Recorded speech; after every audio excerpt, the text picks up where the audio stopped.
أعوذ بالله من الشيطان الرجيم. بسم الله الرحمن الرحيم. إن الحمد لله نحمده ونستعينه ونستغفره ونعوذ بالله من شرور أنفسنا ومن سيئات أعمالنا. من يهده الله فلا مضل له ومن يضلل فلا هادي له. وأشهد أن لا إله إلا الله وحده لا شريك له وأشهد أن محمدا عبده ورسوله. إن أصدق الحديث كتاب الله وخير هدي هدي محمد صلى الله عليه وسلم وشر الأمور محدثاتها فإن كل محدثة بدعة وكل بدعة ضلالة وكل ضلالة في النار والعياذ بالله. أيها الإخوان المستمعون الكرام، معكم عليها من مملكة العربية السعودية، وكل عام وأنتم بخير. إذن أيها الإخوان in defense of Islam، mbal kontona bake momoy toni konton la ka fay ko ngana murunan nyinin karla min nyinin karo ke min be danding to jelule men sonta walla jelule be diamuta alqur'ano la karola min be danding arjana la to tol kunu ngaddu mondinne fo akol kono bimbina dunna bunda duminna wolem jahannama fana banku jelule be jahannama sate bal jelule be jahannama. Nko amisalo ni ba jela pour hakilo la jero doron wala nan kanyin domondingo misalol ke doron bare wo misalo komin jahannama satel bankol molbe sabatila nyam minu be sabatila je ibe sabatila je nyaadile wode Allahu a'lam man satala be londin dingala nka misalo le di example pour hakilol simira no domonding asin demano asin lafano hakilto anin silango pour mben fan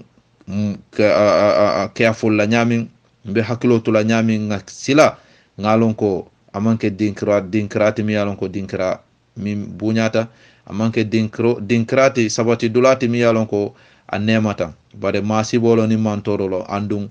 dulalo mi yalon ko sabati dulalo mi yalon ko banku sabati min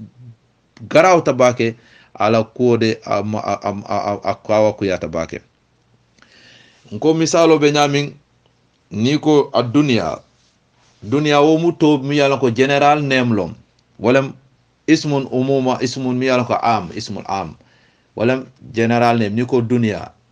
walam ni ato nyin the whole art walam dunya sabati dinkra be mume be banko mume be mbako mandila dunya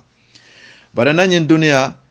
ay atalanta banku ba jelu atalanta fo banku lulu mi yalon ko molbe sabatrin dinkral minna ni nata ngamisalo dile nko niko dunya wala dunya nyin banko fango mumo banko fango abe talantalanding dinkra jelu abe talantalanding fo dinkra lulu sabati dinkra lulu wala afrika ga komandi wala nyama sabati dinkra lon adamaniŋol le be sabaterinje bari wo hadamaniŋol fanaŋ dambaŋol je ŋa banku baalu le soto mi ye a loŋ ko komin sa i b'a fo la ŋa saate baalu le soto wo afrika kono a taata fo saate jelu tan luulu aniŋ fula wala tan luulu niŋ saba bari sa ni ko afrika yena ye a fo europe wolem europe yena ye a fo asia ye a fo australia wolem australia wolem australia yena yafo america janubi wa america simali wala south america north america ika fo wala nyama okay sai banku jelo lulu lebe kering sabati dula wala bare ato kilingo wala dunia sai jahannama ni tata iko nar dimba sabati dula tolo mi yalon ko ay dula bele fudi bare wode different tol le beje mi yalon ko sabati dinkra lom mi yalon ko ne banku kilin kumandi jahannama kono dimba kono wala wartan tol la nyi dunia mume belela nse hakilotu de andum akabon ko for example ni ko sai America be nyami banku banyin America adim abanko nyi mume be dimbalom je be mu dimbaleti abe mu dimbaleti bere konkol be minu be ja be mu dimbaleti yirol be min be ja abe mu dimbaleti sa en kanyi minje comme rival nyi bal nyi abani be mu dimba baleti adula do be ja abe kala comme agodrong ma adula do be abe kala comme nyi naylongo ayi mi yalla ko ya yelum ab sifa be wala jama adula do be je wala comme nyi wulum bangol be mi be je wo wulum bangol mi yalla ko bere konkol be minu be je abe mu dimba bere konkol leti yo o kola kolongol beje mi ala ko kolongol fana abe mu dimbaleti parce que kolong do beje kila nene kafo ko al kila la jamano riwaya do nata kabirin isita ni sahabol inata makan ba moy o makan ay jakale ala kila ni mol ni ka alialo ni makan ka bonandame iko he tolde malonde ala le belondi ngalande ani ay londi ndi minna ite kila ko berolo mi ala ko ya faynu jahannama kolongo kono atata for 70,000 good years 70 atata for sabuna kharifa ha 70 years ha sanji tang lulu woro la sanji tang woro la bero nyi bedji kanne doron sanne afutata aduma sanji chemet naka sanji tang woro la ha 70 kharifa 70 years wala ha Allahu akbar 70 good years ha 70 ha ni français wol ka fo 70 nying 70 years ngamira 70 den malo ibo fo la nyaadi le abe futala so wol kolongol abebe jahannama dinkral kono dula dobe je kami fo waylun wa'din lon fil jahannama al waylun wa'd fil jahannama wulum bangolum afana be jahannama kono afana wo riva nyim fana dimba rivalum anu different punishment le beje abebe jahannama kono so nyanta hakilo tulale ngalon ko Allahu akbar amantara izirin nyanta kiya fulla bake ha so ibajal abanko nyim be mu dimbalati fengo fen be mu dimbalati ibe minu dundila ye sabati wo dinkrala abe mu dimbalati sabati dulal beje ha itol tani wote kala nema tati de itol tani wobe kala dimba talati abungol beje alla rangol beje ne larangol mi ko dimbalom ibe mbanjol sotorol mi ko mbanjo ni mu dimba darabol mbanjolom ane malom ibe landi la je ye biti ye newol nyunta bidam dimba darabol nyunuta ye buti kan abebe jahannama kono ha itolbe yirol beje wo yirol fana abe mu dimba yiroleti fo almaji alquran ka damita foko ka annahu ru'usun sayatin wo yirol min beje taluha wo yiroñi aka dinne bar a yiri dingo ñing aka bo ani setan iblisa setano la kungol le kamulu setanol iblisa la dimba ya kabilol a dimbal e kungol be muruli ni wala wujuma lebe balula wo yiri dingol ñin jahannama du minu be dunna wo satella minu be sabatla wo satella so yesay wolbe balula wo yiro ñin ni ya domo asi nuwol bele kuntum jahannama kono subhanallah so bankulo mi yalon ko sabati dulalo mi yalon ko abe mu masibolete abe mu mantoro leti woto dol ka jahannama mira fo aliyamira e komin ka dimba mala duniya kono ja aliyelo natina aliya jurmo fo ayo sia aliyamala na lafta fengo fenjan la aliya boyndije so wolem dimba jahannama tawo man ko de jahannama ta di hol banko nyimbe mu dimba banko leti ha ni ko america a warata nda adoyata nyami a banko be mu dimba leti alkanyi long fenko minu je koy mountainol abe mu dimba mountainol leti yirol bermin katari abe mu dimba yirol leti Allahu akbar adama ngo be sabat lawo dolalla niko asia be warari nyaawo nyama abanko be mu dimba banko leti niko afrika be warari nyame abanko be mu dimba banko leti fengo fembe je nyimbere konkol nyin rival alkaminjete abe mu dimba rival leti anu kilingo kili anala on different punishment different pain al nyanta hakilo tula jahannama mankutu dula jawla walatna amasata ka fuko dula mi yalan ko sabati dinkra jaw ma balom and is very dangerous, is very ugly, is very painful ha jabalol beje walam komi dula do be fanamu punishment dula do be walam ni saud jabal walam mountain lom ala kadami do fo saud hekuhum sauda wo fanamu dinkralom jahannama kono anoda kaswolom yel dunia o dunia ye banku je ye ela on punishment dulal soto mi an ko e kamol sorongol to min la kol gen ak dangerous ta e ke sonoto jahannama fana abe wala nyama disem si jinno nyol beje sauda beje wala saurhikuhum sauda beje waylun beje wala wa'dun fil jahannama bi'ru beje wala kolongo fana beje anyunu be mu different punishment olom jahannama kono so mbadingol nkana si nga tulung fanna mbadingol nkana si nga tulung fanna wallahi nkana si nga tulung fanna wala na man satala ka dola foko momo nyenata wa man a'rada an dhikrina fa inna lahu ma'isatan danka wa nahsuruhu yawmal qiyamah a'ama fakala abafola rabbi lima hasartani a'ama wa qad kuntu basira man satala fana safa ko naam abe wala nyama parce que ite tarta dunia kono ye fa nyinandi ntela nte fana bi aliyawma nte fana bi fana be nyina lela ngetu ni alhalolla parce que te ba fala mare ha ye nte benu dunia kono nya inka jero kenu mulana bimbe wulla nan nga finti nan ama finkinte mama tara jeri masata fa safa ha ye fa nyinandi dunia kono ye fa nyinandi ntela bato bi koy muno nga nya di la pour ise mbatu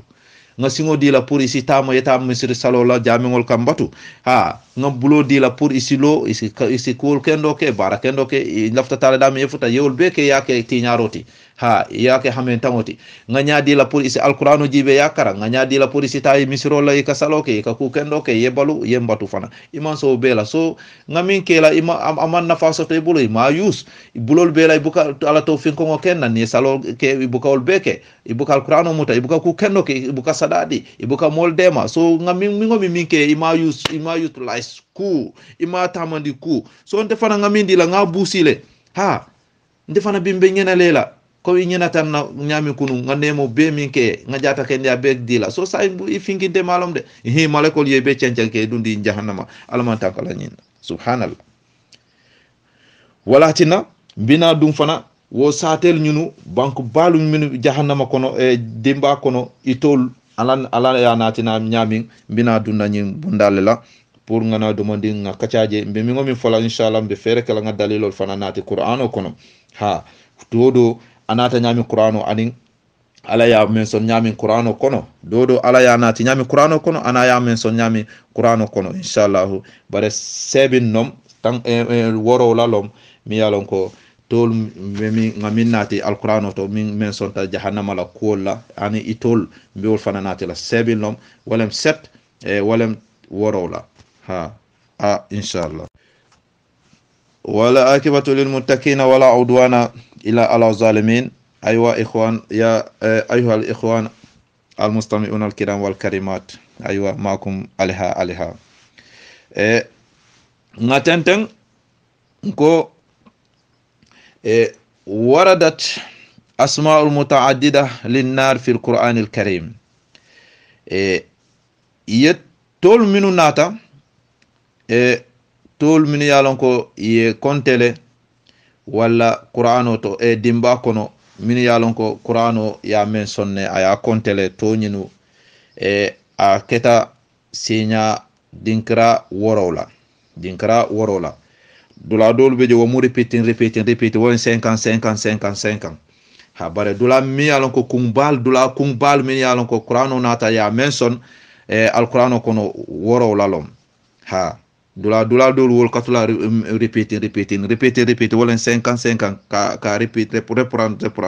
ha wala takrir ka rimun le sai qur'ano de min men sonta al qur'ano kono nam linnar naka min yani waradat asma'u mutaaddida linnar fi al qur'an al karim min men sonta awalan sa'ir ثانيا جهنم ينا ثالثا فنهتما رابعا سقر خامسا ينا هاوية وقولا ينا سادسا ولم لذة سابعا ينا ياك جهيم ها ينبي من سنتا القرآن ينكون إن شاء الله بإذن الله تعالى إذن الشاعر ما ستلاكو دمبا نيندي بانكو بجي ميالونكو sabati dinkra be je mi yalon ko ato nyingu sate lo mi yalon ko atomu sa'ir wo sate nying abanko nyingde wala wartan na nyin duniya kono minu be sabati la je nkoyo ko al misalo jibe comme africa continent africa continent africa banko nyi aliaja warata nyaminde abe kala wala sate killing sain atomu niko africa ha iko sair dinkral molbe sabatri nje abe mu dimba dinkraleti duma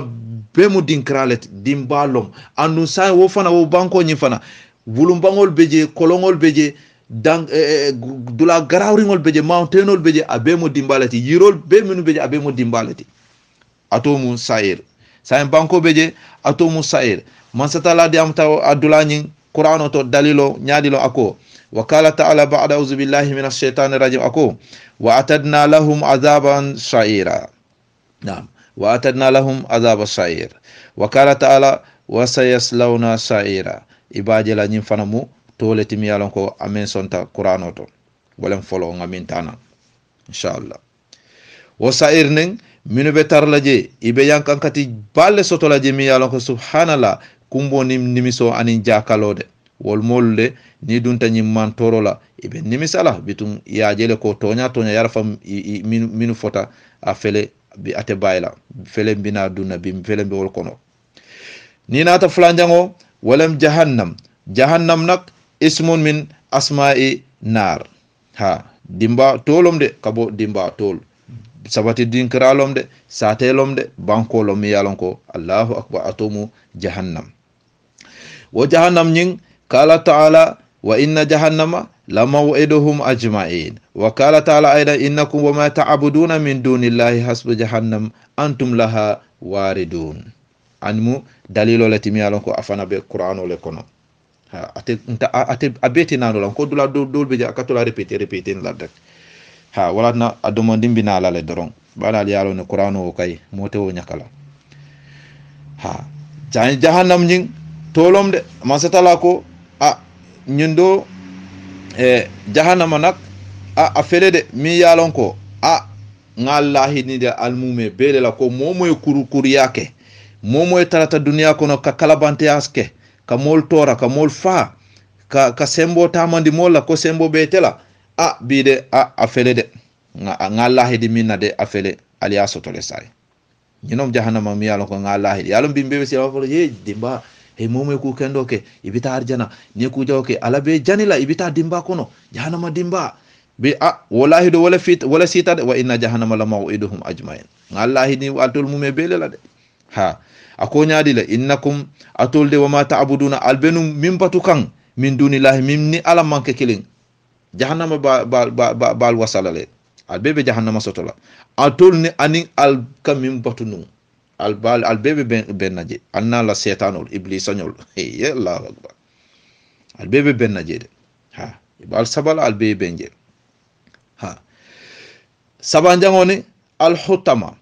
hutama nyin jahannamalom dinkralom bankolom sate sabati dinkralom yanako afana wole warta duniya mume belela allahu akbar al hutama wonak ala dalilo nyata damin qur'ano to wole qala ta'ala man satala diamata ako wama adraka mal hutama kila meloni ni monoma al hutama de hutama nyin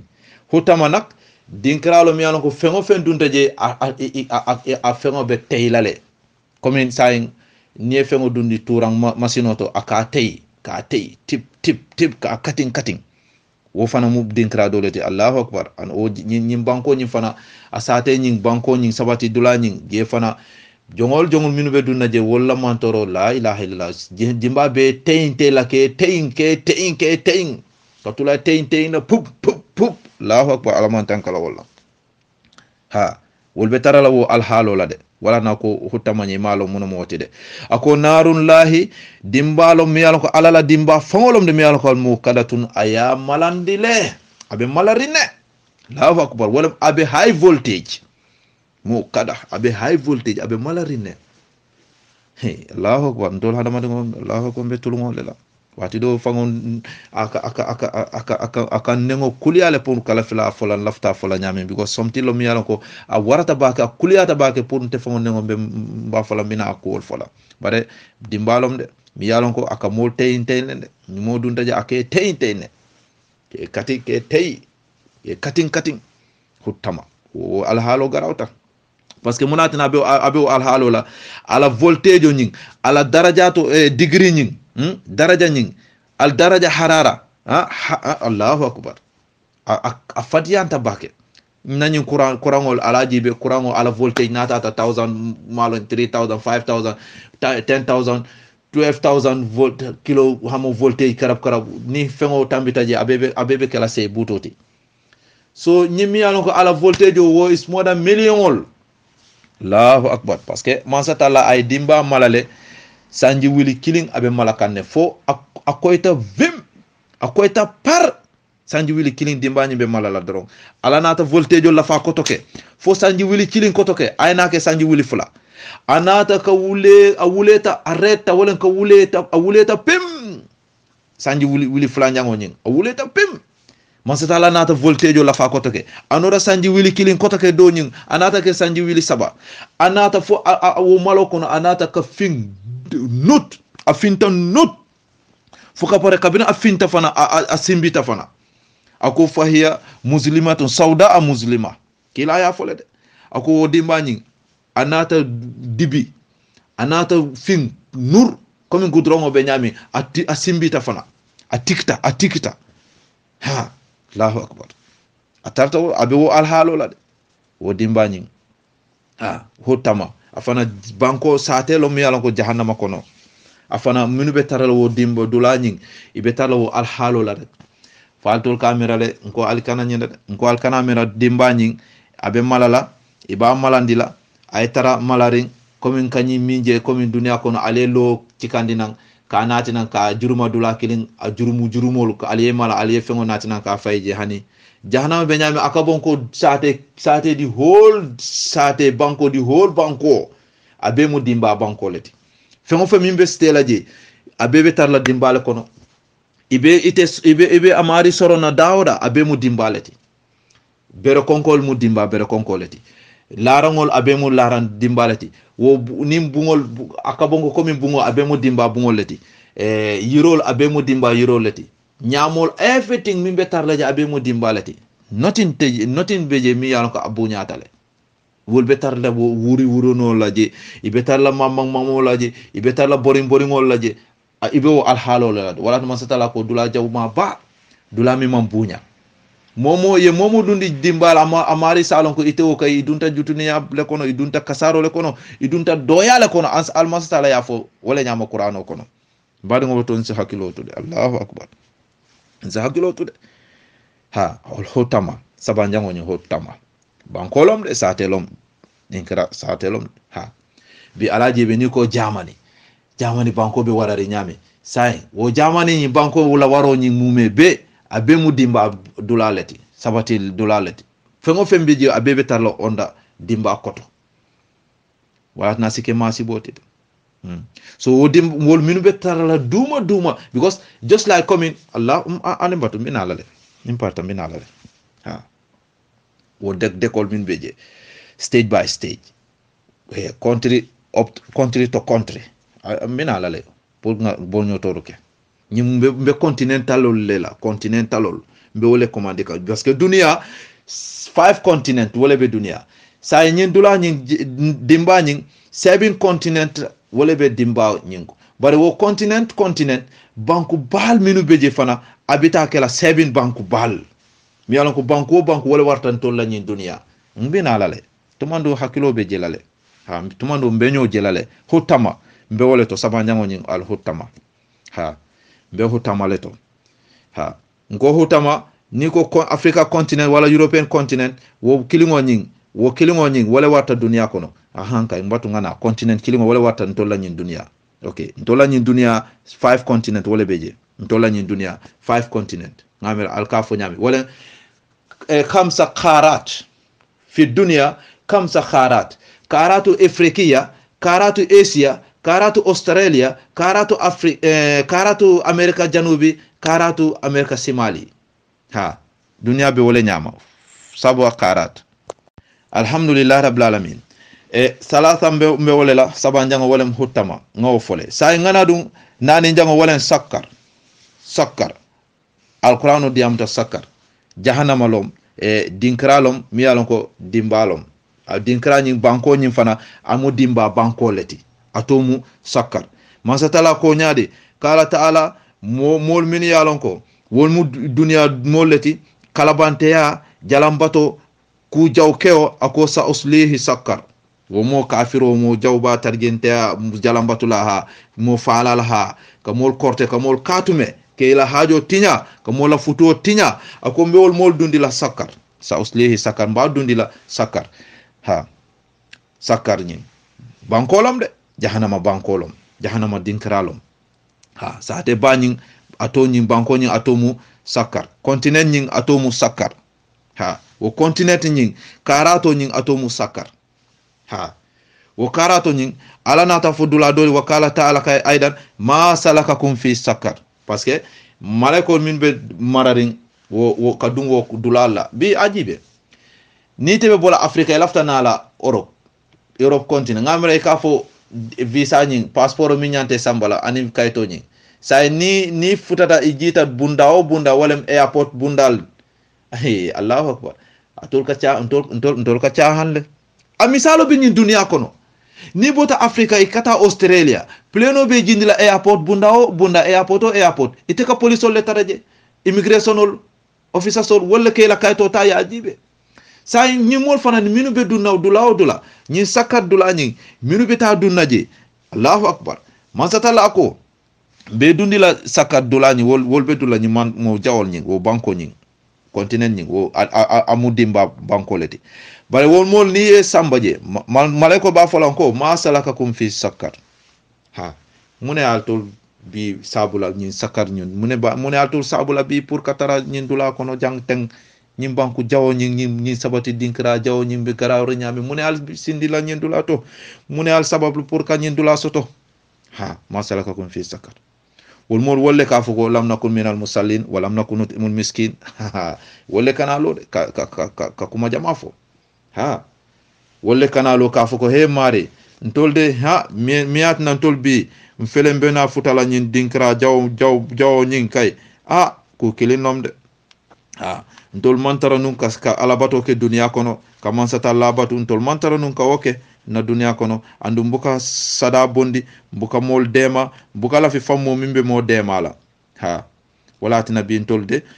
bi wala na dinkrani nata ka ke nyin dulala wala tina ko masala ka kun fi sakar ha madingol ha parce que ça je fania te fola koto ke ko fania bantale fania badimo fania o bantale de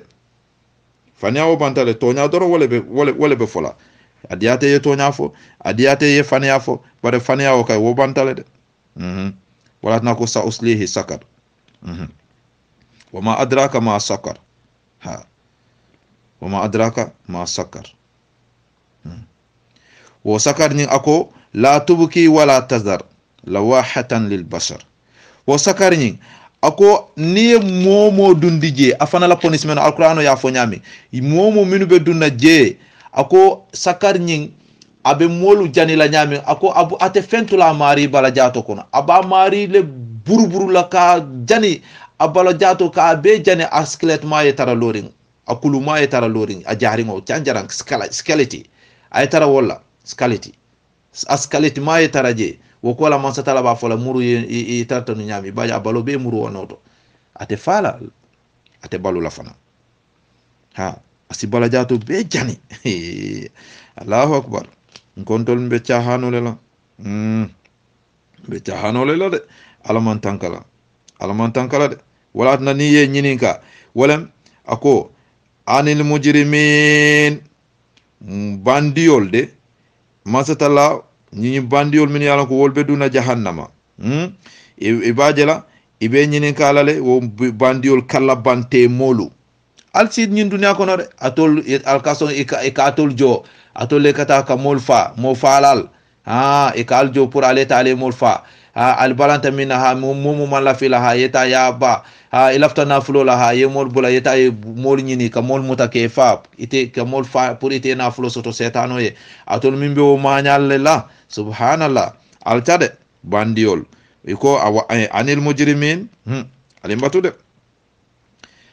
ma salakakum fi sakar ibe ñinin kala le mun ko atol bi mune altina bi albenna dunna demba nyin bi demba nyin mune altina mune bal tul sindi la jang mune atina wallahi ibe mune fola iba fola kalu iba fola lam nakum minal musallin ntolde mbenun dunya kono man tara nun ka man sata labatu balanta nun ka man sata labatu de ha ntol balanta nun wala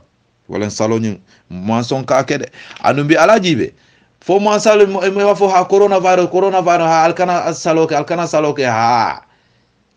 so biwo kai jolal kamin fode eru se langule gollu euro doko min sakita euro kan santo o kay yalo kamin ni wala anyanta jolo na nyami ay da hakilinke ay na duma so ni fonyo bana ta euro mamandi yalo ka fole yo abante vip duma ite ka wala moy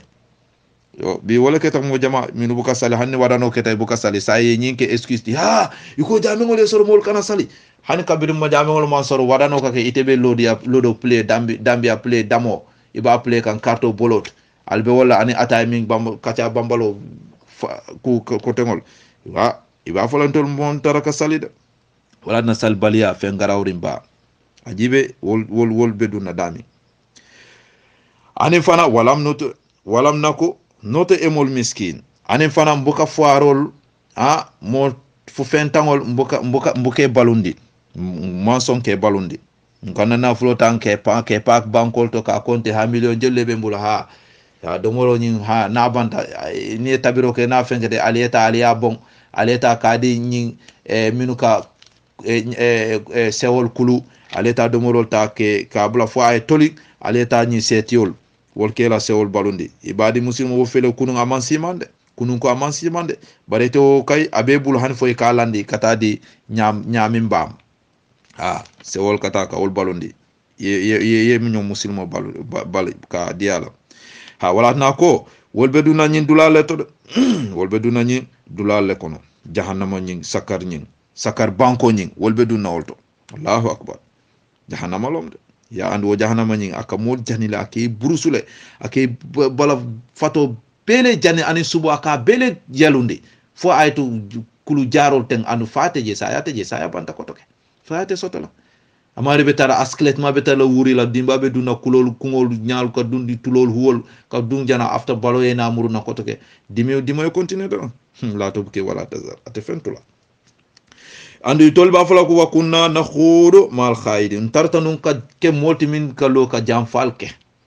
ka kuryal ke ka tinyaro ke ka bantambilol ke ka bantambilol ke de momo belorin alabato momo belorin ka tonya fo momo belorin sobiala bang wulenke si fere jawol ke sa ko mi fere be keden dunya ko ajibe fo man kan tol muslime damangol le kata mol bulala ni tata misir salo ke mutaje ke lipa ke fintindi ka chamingol chabol busi wala aleta ali almamol mutake ares ke samba fo kafiro le belorin ka woke gambia be nyami ni senegal fo kafiro le kawol ke ba kafiro wol be tenkunde christianol be tenkunde ye katolikol be tenkunde ne bare tol muslime damangol ya ko banyolu ismaila nyol yusufa nyol wolle be ta kan ko ha dokole dina ha na boss le oda di ntolumbe dokole ke ka albita ni ali ofo alaye ma salakakum fi sakar albeto nya fola de kalu lam nakum minal musallin wa lam nakun nut'imun al miskin wa kunna nakhudu mal khaidin andum imaje ntarata num ka ferol ke ani fere lalu min be fere jawol lala ka musulmol batandi ke bantambili nyin dunya kono pour ala bato la karo ani ku kotengol ntol fana ni wol mol le kafuta niwol bele tembe tan kafuta kanyin kuriyake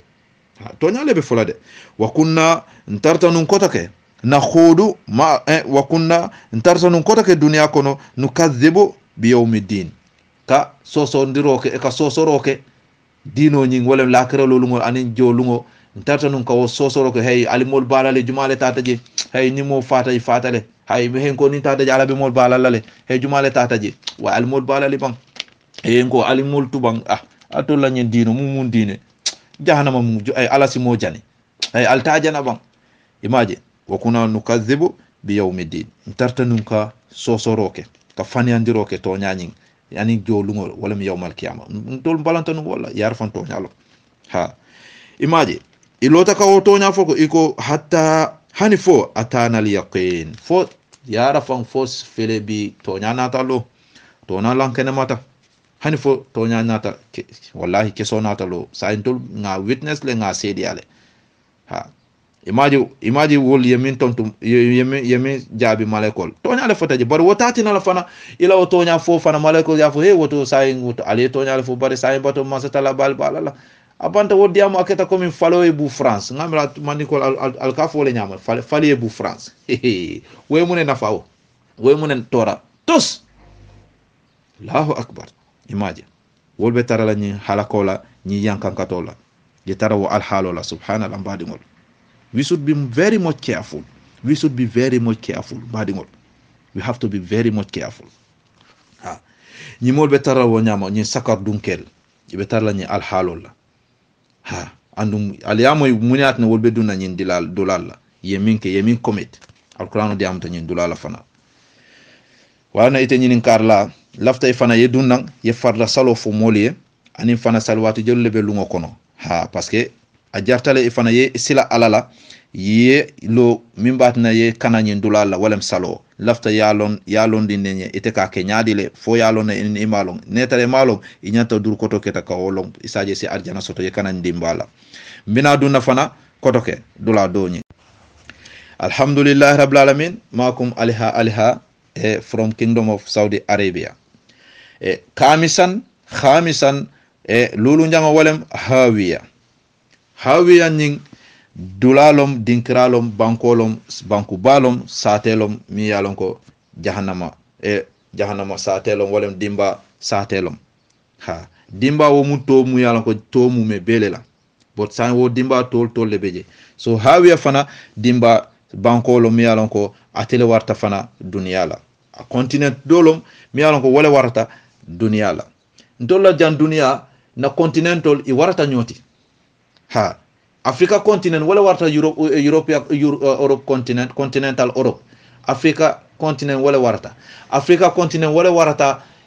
Australia comme ngaje nyami Africa continent warta bakede America simali America janubi wol continent fana e warta le habar Europe fana naka Africa wala warta even Europe ani Australia ngawo jele ha yo anu Africa fana Asia fana wo fana wala warata Australia parce que Asia continent fana is very big kabir marra karatu Asia a warata bar karatu Africa wala warata fana Asia wala naka Australia wala warata Europa ha America simali America janubi karatu ni Africa wala warata bare ni karatu ni jahannama killing banku killing ala continent killing wo sate killing wala warta dunia la ma continent o fango follow de ya hawiya nying bankolom sabati dinkralom hada mani ngol be sabati laje anin jinol setanol fana miniye ala soki dunia kono wakala ta'ala qur'ano kono dalilo qur'ano kono wa amma man khaffat mawazinu fa ummuhu hawiya ha mama satalako momo la peser lango feata ala peser lango nying baskile nying anata feya wolem ku kendo nying man siya ku kendo nying man nasiya mune siyata ku jawo ja yalo ni ko ku kendo wolem barajo nkafo wolem thawab barajo wolem ku kendo ti bare ku jawo wolem zamb wolem junubo say momi yalo ko ala ku kendo feyata peser lango kono ha mune warata je siyata je wolem ku kurungo ku jawo ku noringo wala siyata wala kuliyata ako amari de fa ummuhu hawiya amari la bama de mimbe kala abama dula wala asabati dula ata dula toñing ha abita sate nyim minna banko min atebe sabati la dami wala hawiya lomde wo hawiya nying masatala ko kilae wama adraka ma hi melondindi munom woti ngelondindi ala bang sayin akabonko ha akay ko narun dimbalom de hamiyatan dimba miyalon ko abe malarinne abe kandirinne bimana hamiya jang sadidatul harara bimana high voltage afana dimba miyalon ko high voltage high level degree voltage Allahu akbar parce que alkana nyene ale tilo ni minje miyalon ko anin tol million mile leben tema wo tilo nyin iba lampila ka katin ka juruma dimba kono ani kando mi be dimba kono abe kala abe degree jelu kala je degree nyin bita level juma adad juma daraja adado nyin kando nyin abita adad juma darajo nyin abita dula voltage nyin abe kala nyadile badu ngon tul ka tiahanne fenne kambatu mi yalon ko Allahu akbar badu ngol nga careful wala na adiya mo nyin amantara fentimi a easita Allahu akbar alma alen so ngakana setano mi yalon ko ay dunia ding yalon ko dani fen detering na dunia walam de dani fen detering fen ding mi ma wasa mi ma jamfa amam fano ndolbe nyin dunia min adoyata alka lolo nyunu mi je lolo wala warta nyin dunia ntol fe dunia be wala de Allahu akbar ha bi gon naddo yakka man baji la wala nyama bara man sata la fendi amanke fenti ha wo hawiya nyin man sata la ko e momo la fesarango keta fengo timi ko barajo nyin feyata junubo nyin ku jawo nyin wala siata wala kuliyata mari de la abama be kala juma sabati dula jelo minto hawiya wo hawiya nyin ngelo ni nela melo ni nala de muna moti wolem narun hamia dimba mi ko sadidatul harara ha wolbe tarala woto masatala ya fo nyami qur'ano wala nan ko o nyin dalilo nata nyin do ha sayin sadisan wolem woro njango nyumululu njangoti woro njango wolem lazza qala ta'ala lazza nyin masatala di amuta qur'ano to ha kalla innaha lazza ako kila ibula jahannama nyin dimba nyin dula do beje banku do beje min to mu lazza walaza nyin nazaatan lishawa nim yo momo dundi wo banko nyin sate nyin ha o continental o nyin yo momo dundi je wo dimba nyin aba mari janila ka busi ha ka bala fato abjato nyin be busi abulu ka be janabulu askletma ha baro ko la be murla e tarawoto o dimba nyin ka mo burusule ake busule ake Allahu akbar ay alama alembe tankandi setano kananno musolo al futu ale sila alala futu mo ala batoleti cewol nga futu halalol kono nga nyina jeno setano lo kay marse be mo nafasoto nga ala bato ken kana so mo embantambilini ala batola setano be lori wala de pour kan nimi sandi inna masatala ko alla ya bani alam ahad ilaykum ya bani adam alla ta'budu shaytan innahu lakum aduwwun mubin wa anibuduni hadha siratul mustaqim masatala ya fole setan mun tol jawlati de atul adam dingol fo mal dandala bang ko alkana song setano la wala iblis alkana song ala ana la dimba ya kabilo alkana song ilwa alkana song ila wala alkane batu wala alkana song ila nkana song kadung setan ko kata ka mo fa sacrifice la pour na ful ko kata ka mo mantora pour na fulo la mo la place abe do ko mina eta ya do ko ya tinya ali ngani na nyimbele la momo ila harjo noma momo ila alay harje mina wonoma ni be fenyini la mobulu ta ya nyini mimbe kala tela kairoti akana ke pour kata modo la mantoro to o ka modo tora ka tinya abe place mina abe position mina pour ka tinya ikana ta ka oke alkana ta ka oke Allahu akbar alkana ta ka oke de alkana ta ka oke masi baba wallahi parce que ni wonte la kera ni dimbaye mol muta man sa tala fengo fe min fo ate bayla de momo ite yeminke ibe wala sotola momo ite yeminke ibe wala sotola akabon ko minu be arjana fana dodo fana abe min sotola arjana kono ala baro be nyamin ala jo fana be sotola wala nyama jahannama fana wala de fana woni mu dalilo lati minata qur'ano to wala sadisan wala sita woro njangote kala innaha laza nazaatan lishawa abka mo busule abe busula ke kolon foy Allahu akbar wo fana mu dalilo ti minata qur'ano to sabi an walam woro lan jango nyin al jahim nyin ismu min asma'in nar bankolom de satelom continentalo lomde mi yalon ko wole fana wole warata ito men so la ni dunya de nko alas banko banku comme continent banko min be o continent o nyin kono wo banku kilingo nyin wala warta ntol la nyin dunia mu me bele la 5 continental be wala warta bala kana nyina kila fana min fode firakol min be dunna arjana al kana nyina atela manto de ani atala manto min be talantala na dunia kono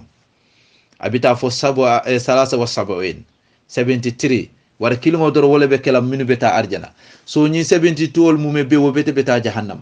yahudol fana itol fana be fatandale fo killing ni weta fo itol 60 nyaadi ha je be jahasela bulu batu nga jenke jela folo wol fana ilaw frikal be killing be dunna nasaral fana wolem so akabon ko di tri kota be beta jahannama Allahu akbar ndesa alama alen tanka lazza jahim so jahim nying jang masatala diamuta je qur'ano to fana ha adiamuta qur'ano to minu yalon ko minu be dunna jahim nyin dula nyin ha bayro al yalon ne jannat ma'awa wo be kala arjanati jahim wo mu jahannama lati so wode al qur'ano fana ay dalilo nati nyin dula to lede ha ako wa burizatil jahim liman yara wa burizatil jahim liman yara ha wa burizatil jahim liman yara ha so de fa amma man taga wa athara al hayata ad-dunya fa innal jahima hiya al ma'wa ha ale Quran ko wala nan ko dula dobe je akatula répéter la doron ba ni lafta ikat dula kelineta wala na Qur'ano aya dol ni sura dol beje akatula répéter la wakatara aya fole so jam wa burizatil jahim aya jahannama aya nati jang ako kotoke wa athara al hayata dunya ako fa inal jahima hiya al mawa say maje dula fulan aya wala nati bare ako wunyimol jawol minuka kuriyake ako wa burizatil jahim ibe al jahima nyin natila kayitandi jumanyul lima yara minu nyanta jela wala dunna minu be dunna je ha min yala ko yo passeport le soto pour ka dungo sate nyin wo banko nyin ha ibana tila ka fa he al nyanta dunna banko mina alla banko fele alita this is where you are going to stay, this is your city. Allahu Akbar.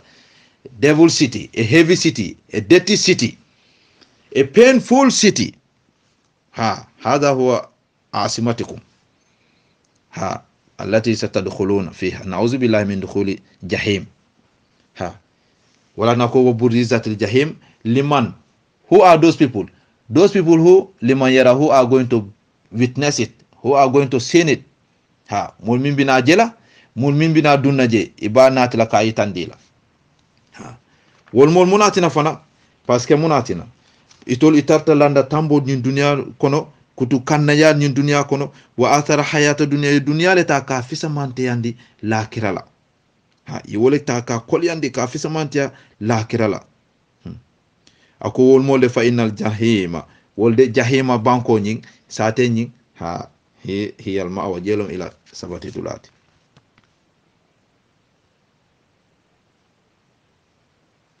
Allahu Akbar. But we should be very much careful. Kana son dunia nying setano yentol nene.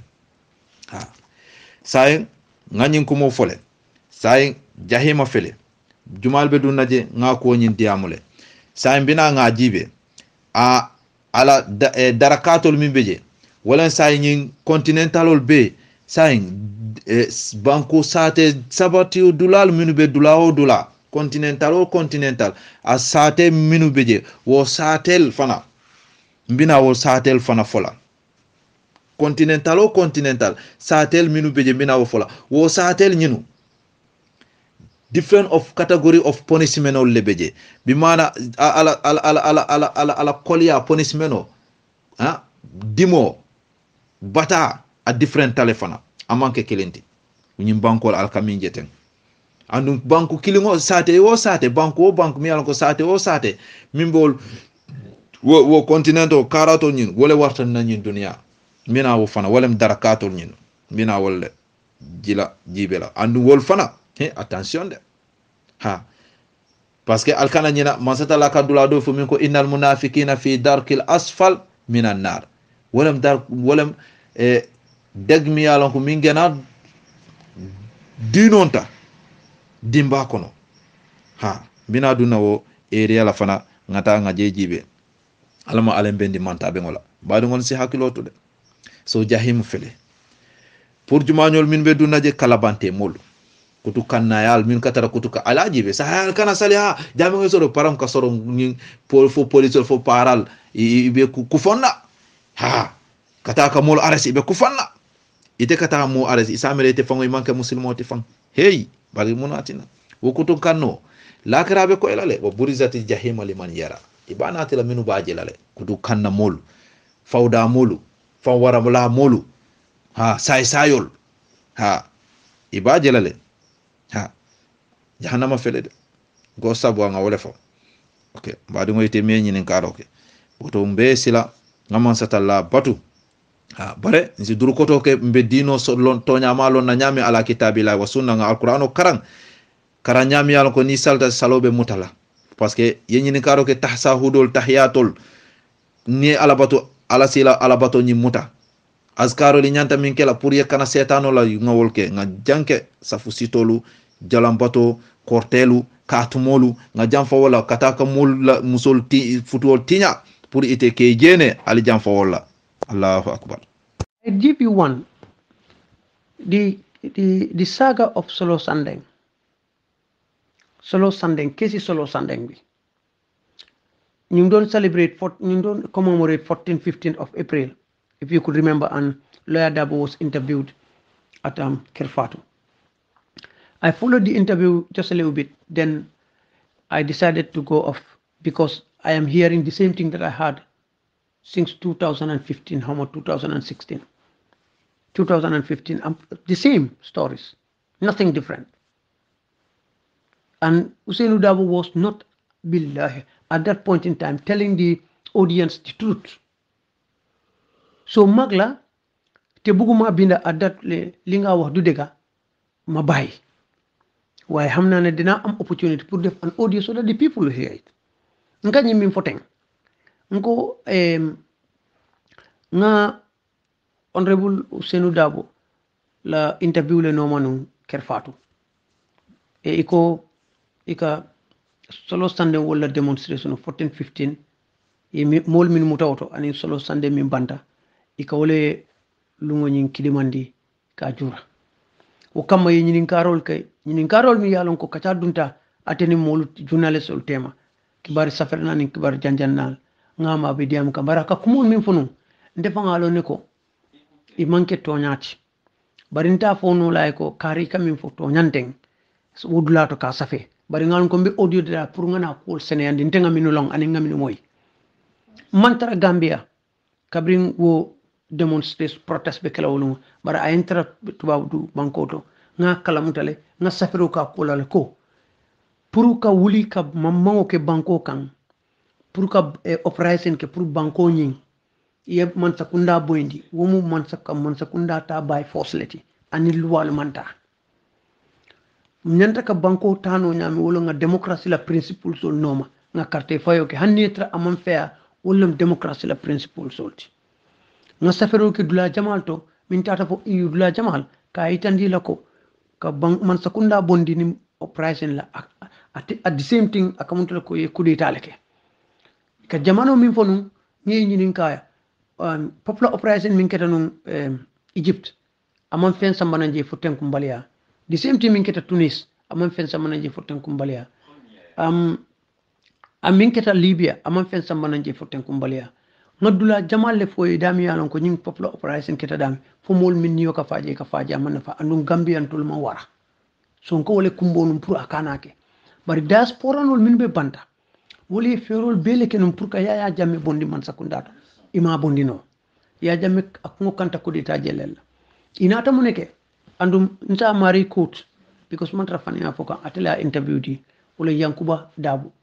Dabo loyalum in UK ya yetulle muta 3 years jotnato afana be tulle kono Yankuba Dabo fongole afo interview to ko ate ya jelenun ko carte fayo ate ya jamme bondino la nunje ate ji fop tole ko carte fayo nenete ya jamme bondaje so min se ya jamme bondije wolum ko kudeta ke oranka fa ay boje because ate ya jammen ala man sakunda kon ngole nyama wokam ako ay kodo min bondi asiata million tele because mini atina ay lu kordali luwase no Senegal akabu Angleterre kana Senegal na bor Senegal ka dunna ni Gambia e ferol city pour que ya jamela man sakunda boy turu coup d'état waran ka kuke mi yalon ko iba sindi iba bonde laji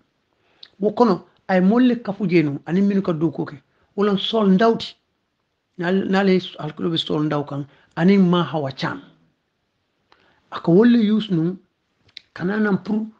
kana pour ka ya jamela man sakunda ka kudita kam ya jame fo muta ka fa ay molu min kafuje wol keta mo sabati wo molu bota mun tole e wolle binu Liberia Charles Taylor la bodyguard sol wato min Charles Taylor la kelobe on wol bije je wolle samana gambe di wol setanam ibak be gambe abe wolle use kanu ako fana e kodo bondi pour ka machinery sol jo ni min yalon ko tobota mo kuleta kolto wa mo fa kolto ye wolle ta pour que jo pour kana operation ok bari tuli min tay nim min ka doko ke wobenu ena ele itol malon ko nitol nimmi yew min ngomin kata o fana kata ka fo ena e ngoli itol be la kol ke kan ena e kol botela ko kam fo kabring ibina sanyi pareta pour kana nin kasamas la pour kana nin operation ok ena e ni wol itol kan kadiyame itate batu ye ma hawa chamning in sol ndaw mutawolto ate ko e fawole to anda te fonu mantale bentaye ngo sa te fana se ani se tuno bar kabring ate ya long akoyta amako nyin sila to lok operation nyin aliktale atinyatale andum ni e mutebe falale ama nyinu kalam tandala de ate butaje ni ngam aborte nyin dol mutebe fa o keta gambele that is one example okay wo butaje ko teke the same people a seneyata mo bela le sanko nyim minu be banta ka bu me diasporans ut moy ke fanku man struggle alel kabring sidi sanewol banka manewol Mohamed jitewol isiata nti be kontenola ani Angleterre jang juma bale kafuta kabri kafuta e kudo jama bale bondi ye UDP le use pour UDC se wuli ya foko ilafta electoral reform lella ibe wulla wala kan kan pour dunia bantol sa foko ye nyanto so pour que la balanda itandi pour carte kese tamandi nyaka kenya carte fay tamandi nyaka kenya min banko ko ay falling with the electoral reform agenda ini wala wulita but the agenda was not that the agenda was pour que popular uprising ke pour que ya jamela mon sakunda forcé because molka fo e Gambia batabi je Gambia bataji so to le mon momoron dimbe tubabu dawda yela mol kollenu ya fo e pour se wuli ini wala be sini inata parti jamale UDP ini UDP mol be diamata UDP be akalamuta fem be UDP including Ousainou Darboe iko jumale be wulla nyina solo sanden ka banya tan ko yalla jumalon solo sanden alala ko kisis abota dami anin jumalon Ousainou Darboe kay ko solo sanden kanan na politiko tinya Ousainou Darboe did not agree a kalamuta le bara man la finu e funti amon son akoy kana funti UDP ko le ni mobilisation ko Ousainou Darboe fana tata ko ma koy ko kana funti solo sanden be jikrin ko nate beloma ay flakol bondi ay motol ki ay gelgelel ruwas aki dulalto drong mol bebe funti la nanne ko ya fo nyami agrita nyam ate malo wato Ousainou Darboe ya koto be korokorle ay mol be balande ko mo kanana munati nete bita electoral reform kela muna ne manta IEC la kordato foi kata start Westfield jamilon ko jilon Gambia business oti nkani min potenti UDP ko yake audio tele yake video tele yake live program tele ya fole mo be ya moy woto akamunta ko Isa Fall na la moli min fo IEC ko ye solo standing fata teti le war nyindal la fa amanke toñati fan yalla woto IEC e TRRC fan yalla bi jeto mimu toñati woto e nyanta nyinu commande la fan e arrestia fo muna nal tuli ku kendo lo nyind ku keso lo nyind muna nal man nal toñaf kala jele gambien kamin falen ko ale ko toñale ka murunna toña be labanna solo standen almane manin kafrakelaye a fata ñamin demalon bara fata mutole kono wolon toñati fo ya lipale ban a fata fa sasata a fata bara be muto kono a fata wole kono almane manin kafrakelaye fota siyo min alama jokilal dimbal bari ndemala fata ñamin bari ni haja fata ala sababu mu diaspora no leti wolle a dundi ato e kay funtina e kay annun kabri ba fo la nga fo len ko albe siri ngala comfort zone albe siri ngala bungol kono in America, in England, in Germany, in Spain, in Italy, everywhere in the world. Albe siri ngala comfort zone kono albe gambianul mama la ba fo la awleta aleta demonstration so ma min ni yetel larki alto te fenkela wala dimbali hani kiling solo sanle wulta mol bulatano ñindol be ban hani Ousseynou Dabo fon be sirin ala sokona man son ka fundi kabriye solo stande wol muta Ousseynou Dabo interview di Freedom Radio ako atema kala muta kabring solo stande wol bitanyina andu ila executive UDP executive mo Samson wol ma fo praita akama kala muta billahi wallahi taala ntulole ya moy akama kala muta muntumale Ousseynou Dabo bulita kabri ya moy ko solo stande ya mutale a bantale sidi sanele ya safe han sante nyala wala wotole Ousseynou Dabo ya executive commanda ya ako silam balu bije sahabi jentul fana be funti la nga foy solo la dead body dina wala Ousseynou bula kaso kono Ousseynou mo wuli pour ka kele UDP de non ama wuli ka pour ke UDP de minu ya organize du wolma organize pour electoral reform pour operation pour ya jamela man sakunda boy that did not happen the same method ate usila killing way woleta pour que ye 3 years jotna organize imeda kinon jede at the beginning wato 3 years jotna UDP ko tol datije Ousseynou Dabo ka datije kabri Ousseynou baye UDP ko le dati 3 years jotna kono il after the same method la use la wala na kabri la force experiment kajibe mo jelle funtita kabri o mol jemi funtita ila second experiment nimman sakunda me nyakuntunu e ka banjunne wala andu te bolaji muk fonen kido me dije waran adama baroji wala tinna andu adama barobe no UDP le kon ay la plano lon alune kam ko wala na ko man sakunda ko e kana tambi hani saro ñinnam problème oti ali nga toña fu ñewe pour fo isa fal malon ko amang abuka evidence sur islamique ka bonan social media kono min yalon ko newspapers wala savering abuka live Facebook programme sol de min yalon ko UDP ko le fanka fo san denying ko Ousseynou Dabo e minfo about solo sande na case aketa nyami fa fata toñante TRRC e minfo ka aketa wol nyama fa nante toñati san if that is the case askan bi ma ngi leen a wax dem leen ngeen def seen research ngeen investigate ni ngi man nu ma investigate ak kéete ak nu ma dee lacce ñi nga xam ne ñoom ñoo jàppale Essa Faal ñu bëri si ñoom am na si ñoom ñu nga xam ne doomu ex ministers of PPP lañ ñu ngi fight pentey pour mun a fayu nañu toog def seen parents yi nuñ corruption buñ am biñ def ci réew mi loolu lañ bëgg a isiwaat back to the country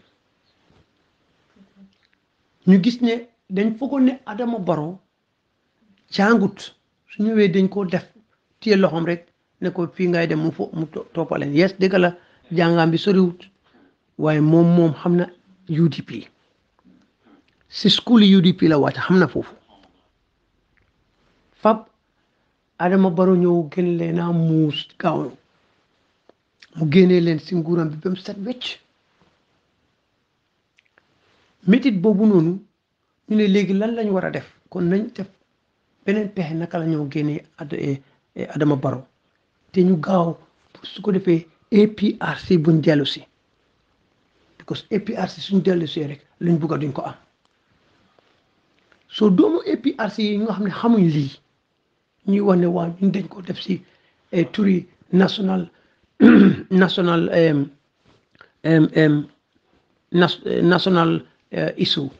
national issue lan moo gën a nekk national issue to change than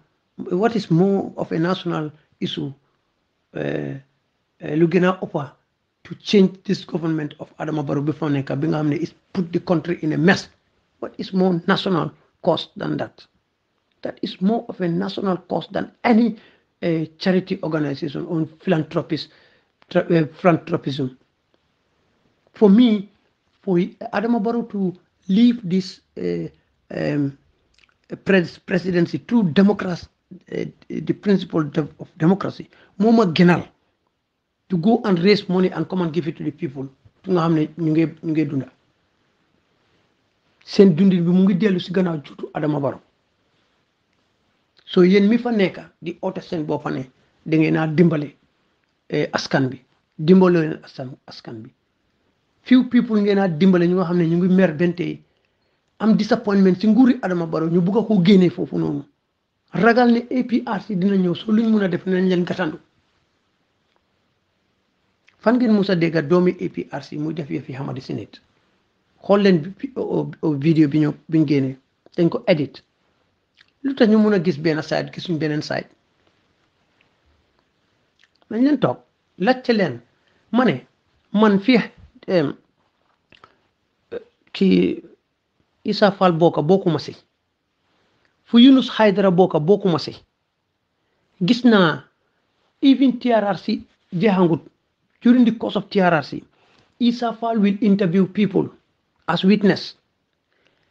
The following day, he will bring and parade them before the media and give them money, sympathizing, saying they feel sorry for them for what they have gone through. No, they are giving them money. Why didn't you do it behind the scene? You are doing it before the cameras. Ba pare ngeen ko def news di ko def social media. Issa Faal gis naa nit koo xam ne moom dafa dañ may kooku xaalis. ñu paree ko si social media bi ak télé bi Issa Faal ñoo mu ne may naa la kër at that time it didn't stop at that Yunus Haidara every time suñ defee TRRC if it is concluded dina dem mu def fundraising isi jox kooku in their presence pour nit ñi gis ko te nit ñi xam ne ñu ñëpp dañ am political ambition di nga mun a nax few people sometimes waaye doo mun a nax ñëpp saa su nekka maa ngi leen a wax lii mooy suma last di ko wax si yëfi Issa Faal waaye dama soo gisee ma génne yeneen things ngeen gis ko pour ngeen xam pour ëllëg fu mu nekk nii UDP ñu ngi gis Citizen Alliance Ismaila Ceesay pour ñu nekk benn because la ne Ismaila Ceesay Brikama la soose la te su taxawalee parti mu taxaw as a président dafa affect UDP ñu ngi gis General Bojang the presidential candidate of GAP pour moom it mu bàyyi mu join leen lii lu ma wax su fekkee ne du dëgg dem leen ngeen laajte gars yi investigate it laajte leen gars yi Citizen Alliance o ngeen laajte General Bojang ndax gars yi UDP approaching ko for that why didn't they come to APRC because they fear ne APRC moo leen gën a strong they are doing the same so ñu waa APRC at this right moment let's put this aside pour man sax nañ ko bàyyi aside nañ concentré si li nga xam ne loolu moo maata waaye Issa Faal li moo wax du dëgg te audio bi soo leen ko mënee share anywhere su ko defee ñu jot ko xam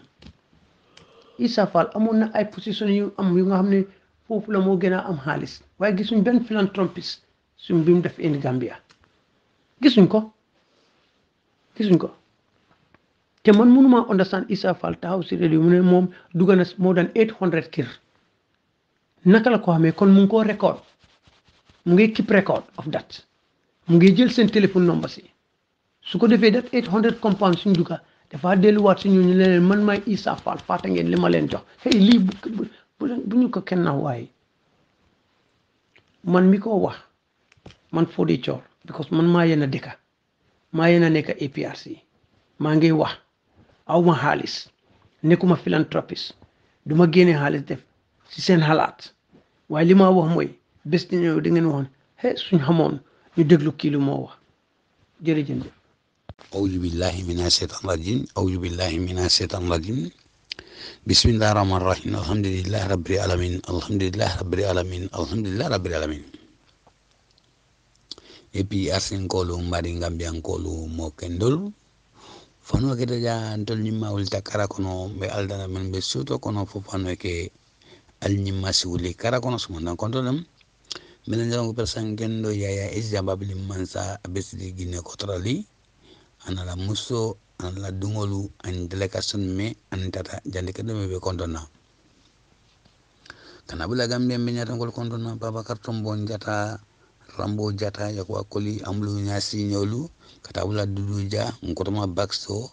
anala extripolu kansilolu chairmanolu dibitolu amusukunda ke kunda kata bula ngotoma alhaji bajo ko dukure pamadu suso mo be EPS grupol kono kata koina fo kato Africa bankol kana bula Europe UK America alna badngole Mamad Badiah nde paka somanda kondoli assalamu alaikum warahmatullahi taala wabarakatuh. أعوذ بالله من الشيطان الرجيم أعوذ بالله من الشيطان الرجيم بسم الله الرحمن الرحيم الحمد لله رب العالمين الحمد لله رب العالمين الحمد لله رب العالمين mbadi APRC ngolu yuara rabase mbal kontona ani APRC grupol B kata duma fo santo wallahi alhamdulillah rabbil alamin Seydou mbe kontona mbe tentula mbe jayla alhamdulillah ngena nyaton ko la kuma mo min keta Abubakar Siddiq Babakar Tombo jata mba kontona mba tentula anala extifolu akansulu chamanolu itu mo bisal be dipitol mbal be kontona foduma alhamdulillah rabbil alamin iko kafoti kafo e kodomen bondi puruka APRC makoy Allahu akbar wallahi Abubakar Siddiq albibatala baralte malla badan billahi wajibole mum baton nyinke Allah subhanahu wa ta'ala be wala adamadi gon kan bari kemalundi Allah subhanahu wa ta'ala ati almanula APRC ngol wallahi because koromen be bolla abe ko APRC nyatuta Gambia ngata inshallah ala be kelale kafoti kafo mbal kontona ala barka ni mukoroleti billahi ni mukoroleti aboda lamento mobe ala dan la fo ala si a jama sayde mobe ala dan la fo ala bulo kension kanato mobe ala dan la nyin kodo foye ke sababuti mbe Gambia soto na Gambia soto APRC ko le Gambia soto inshallah be kelale because Europe la doko ibe wuli la beta doku dala ibe beta doku dala bena korda ko beta korda ko be fenyi wala bari ima fo mbatu ye fenyi ay tuidam mamulu iko mbatu nga fenyi Gambia be batamen kono ye bo bata kono wallahi hawa inni ila kafo be kafoti kafo nsafo on jarama nsafo al nimbara wallahi billahi nimbara al nimbara inshallah ya rabbi yallahu moba adan la alabulu inshallah ala be nyaajo fitalale billahi wallahi ala nyaajo fita wato minna kabri wato minna APRC be kimato ala nyaajo fita ay monati min kata Abubakar Siddiq mol be yalone sabol tema muto nyamoleti Allahu akbar wala kita Babakar Tombo njatati wallahi kebale muti Babakar Tombo njata yela do ko bebulay bortela demba yala wallahi billahi iko APRC ay wuli adu ya wuli nile hey ala be tonyale fasala molu weta ila korda ko non kada Babakar Tombo njata la korda ko kada bero faye be si bero faye nyaje ba bi foto nyani manaba ada madingol naali kapta to nyakan wallahi alni alalem barna kata faneka komi coalition ni man sakunda be coalition la man sakunda kafta faneka nyamene be janja dron mo bakku ngotel nde janna mo bakku ngotel nde janna mo bakku ngotel la dingola wallahi kafoti kafo ala barka hawa inni la dimba be formo kono mbafula ala barka ala barka ala barka ala barka mol konton dalla ko la bake wallahi billahi mol konton dalla ko la bake de ñina mu adama diyati ñina mu gambia diyati ñina mu APRC diyati billahi wallahi APRC mbe yalon president metra de APRC wato minna APRC be nyamena mu dafa la nga nyimbondi wo non wallahi bari bi alhamdulillah rabbil alamin ngal konto ngal tentu ngal jey ngal konto ngal tentu ngal jey ha marungol ajibe de kafo ha ina be nyola de marungol ali ngawuli ngamma ko roke ali ngawuli ngamma ko mako roke marungol mbal be konto na mbal tentu na mbal jeyla ala barka al bado Muhammad Badia inshallah ni ala sonta e min audio ni mba janja groupe kono because ngaje babaka sikla audio ni ya janja groupe kono bari mbe kafoti mbe konto na bake hawa sanya ini la kafo mbal konto na mbal tuntu la mbal jahila ala barka ni mukoro lita boda de mbarungul ali ngawli ni mukoro lita boda de mbarungul ali ngawli APRC nyato hospital de 76,050 mbarungol ali ngawli assalamu alaikum albado Muhammad Badia be sing Spain nata nga kuma fo njang ay moto isemfe mbulu mata o kan alhamdulillah rabbil alamin ni kondanita silang kuma ni aka jombi da ko no be malo be kuma men fola wallahi kondanda ila ko en kondande bake assalamu alaikum. Quite so strong. Where do you think Africa is at this point? Well, there are powerful forces that want to see Africa fall instead of rise. And everybody is talking about Africa rise, and by the grace of the Almighty Allah, the rise of Africa cannot be stopped. But they do everything possible to make sure that each time we go forward, they bring us down. When Africa was so prosperous and they were so poor, they came and colonized us for 400 years and reversed our advancement. But this time around, whatever they do, they bring Ebola or any other virus, Africa is going to rise because that's what the Almighty Allah say, and we are going to rise up. So most of what they're talking about is even propaganda. Because look at how interesting it is. The origin of Ebola is then Zaire. DRC is one of the richest countries in natural resources. And then you look at West Africa, where it started Guinea. Guinea is West Africa's equivalent of DRC. Sierra Leone, diamonds, Liberia. So how is it possible that Ebola is only targeting mineral-rich African countries? There is somebody behind the virus. But also, it is very clear because this time around they got it wrong. You know why? Allah exposed them. How is it possible that whites, when they have Ebola, they are cured and Africans die like dogs? So this is the question I want to ask African. Africa will rise it whether the West like it or not. But we, the leaders of Africa, have to wake up. It's a question of leadership. President Yahya Jammeh of the Republic of the Gambia, thank you very much indeed for joining us on this edition of Face to Face from the Gambia. I'm Henry Bonsu. Thank you for joining us and keep on watching Press TV. Léegi last defender dafa bëgg Adama Barrow si boppam mu déglu interview His Excellency c'est professeur Alhaji Yahya AJJ Jammeh Babili Mansa lan la wax ci interview buñ ko doon wax lii dafa nekk loo xamante ne dafa doy waaru Ebola ñëw na fi waaye gis ngeen naka la président Jammeh jàppale réew mi ndax dafa teel a jóg mu tëj booda yi tëj airport bi waaye ren coronavirus bi dugga si na Africa waa ñu suñu réew dañ careless dañ nelew bañ a tëj booda bi bañ a tëj airport bi ñu ne dañoo déglu Sénégal Macky Sall mu joxe order kon gàcci ngalaama His Excellency c'est professeur Alhaji Yahya AJJ Jammeh Babili Mansa nekk góor boo xamante ne moo am yërmande ci Gambie ni te moo gestu réew mi liggéey réew mi def lu nekk ci réew mi gàcci ngalaama waaye nag man la last defender ku ñu xam ci biir réew mi APRC ca kanam ca kaw jërëjëf. Assalamu alaikum. Let's talk about politics. mbe molbe kontona altonal kontong la Mr. Fine nge kontong fo de sumare adama dimba kontra nge kontong Aliou Jammeh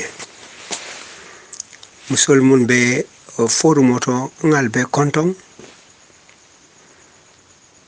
nge aji kontong o boy wo bortali Mr. Kontra ngela commento je kuma kilingo ya repeat ila audio be ila audio CB kuma kilingo ikawole repeat kuma kilin rek kiwole repeat wokono banko mumma Mansakunda soto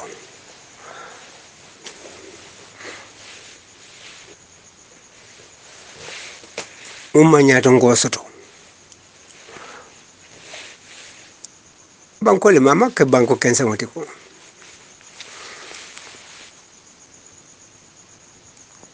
because nunku dunta banko kamu ya lonko akata lua man soto je mol beje o manke banko kensa motiko me kunda le man soto je wala man sa kundat wala mo government lua man soto da oda o manke kundati kotak sense mundi eta moye ikawole keti mota tuna manke bankoti Mr. Kontra nin topiko ibe munna teng fode sumare ka kuma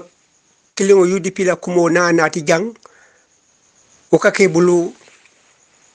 tanoti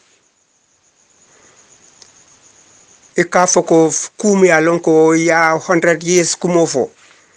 because iman la fi wena me wandita ikala fila ameta nyawo nya ikawo repeat ni wala mitela politikoti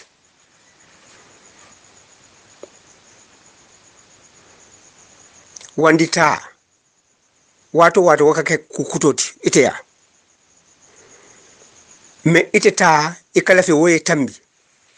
because ite man nafa soto wala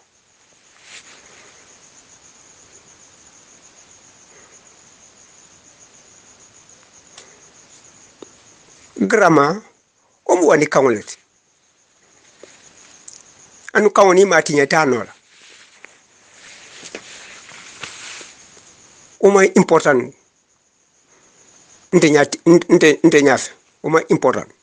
muy important na atar ay kumole fo mumbe na tinyarola na banko kan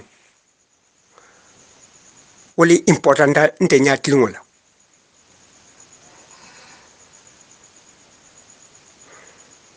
comme loya Ousainou Dabo ay kuma munna tinun mol kambenta munna sanyi lulu sanyi saba sorry atenata ko otekela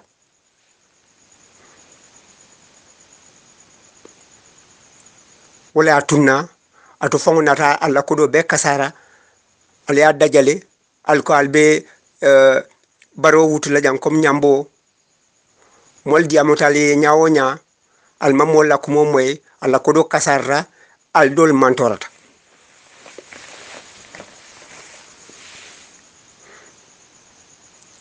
no moy kumo nati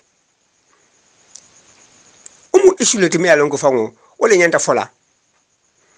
ko small mantorta kono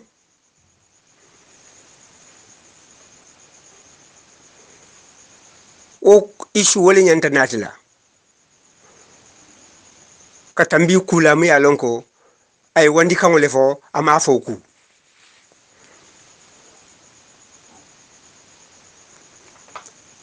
o man toro nati moka ka foko kariye tuwab kan wala fo ama foku abeju mal torla am momo toro te la jeroto me kambe on mi alon ko mole a city ite nata yo kumofo anata ke do la mantorot o mu kulete me ya lon ko wala nyanta kachala wala ya long sama o ki sifa kana repeat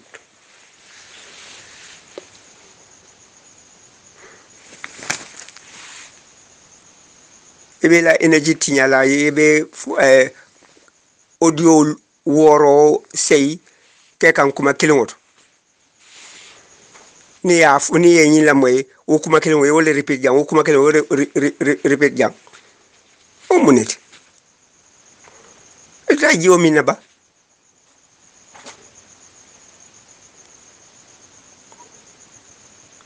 wala tina fango imanna fango fan fango la sefero fango mi alon ka sefeta because ibe fasarin kuma kilingol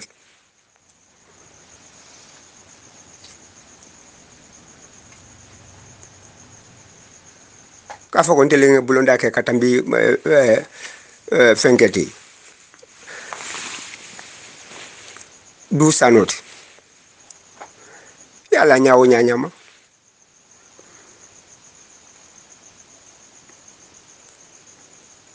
yala wonya tukare topic on nati mu yalon ko molse mun kacano molse hakilo soto woto wali important ñing kuma mu yalon ko man ko soto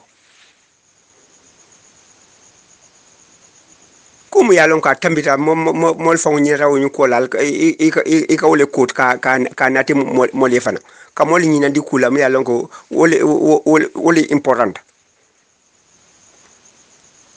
immunity